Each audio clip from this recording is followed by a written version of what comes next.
hagiye gutanguzwa ubuhinga bushasha bwo kuriha amakori muri OBR. Aha rero ngo ntabazosubira gutonda imirongo nk'uko vyahora. Bikaba rero bishikirizwa na Manirakiza Jean Claude, umuyobozi mukuru w'ikigo OBR, mu gihe bariko batanguza uwo mugambi mushasha.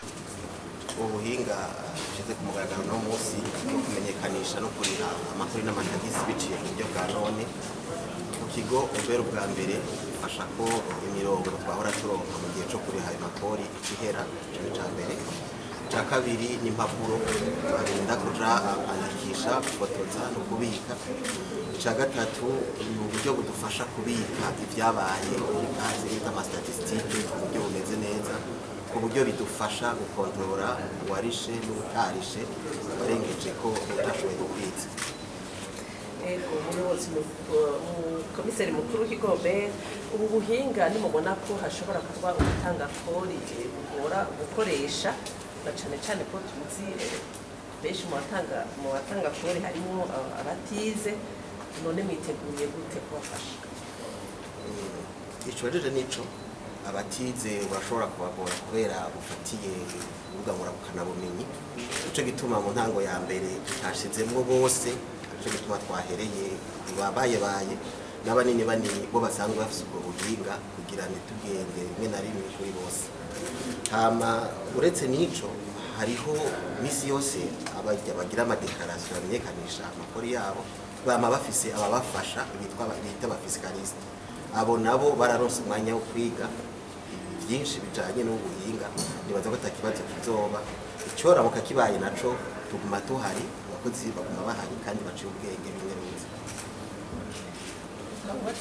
Mu gihe ubuhinga bwa none muri iyi minsi tubona yuko hariho ibintu bitari kugenda neza, mbega muba mufise amakenga mwashatse kuvuga amakonekisiyo y'ibiro mu gihugu, ntimubona yuko umenya ivyo bintu bizotereza ibikorwa vyanyu nko kuruma twumva iti bizonyaruka?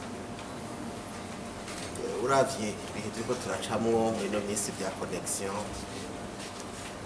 bajije wogira nico, ariko sico kubera declaration ntuyikora mu bicihe ubwo nyene, urashobora kuyitegurira ukayirindira iminsi 2-3. Ico wirinda no kurenza ry'amatariki ikigo OBR canke leta yashizeho cyo kugira ijya declaration. Mugabo kubera ufise umwanya muremure wo kubikora, nibaza ko iyo ngorane ya connection canke umuyagankuba itazobuza ko umugambi ushobora guteza imbere, ukorohereza abantu narijya ubafasha kongereza umwanya umwe bahora baza gutonda batora impapuro bagumye mu bikorwa by'iwe. Ikiringo nyezina muba mwatanze kugira abo abatanga kori bashobore kurangura kwiyandikisha ngo bije mu ngiro bitangure gukora? Ico ibi birori bigitangura twakivuze, ukuvuga kuja gutora kitagute akabanga nimero kabanga bizoba kuva ejo gushika ku munsi w'Imana, kugira ngo abamenyesha amakori yabo baze batangura itariki 7 ku munsi wa mbere w'Igiriza. Mbega ubuhinga bushasha buzobananya bukorana n'ubu tumenyereye gukoresha impapuro? Oya, mu mugambi twafashe ubuhinga bushasha butanguye twoba twisubije inyuma tugiye mu buhinga bushasha kuja muri bushasha, kuvuga ntibishobora gukorana ari bibiri, byo hava bitanga akazi kenshi ko kongera kuja kugira amakontrole badashobotse.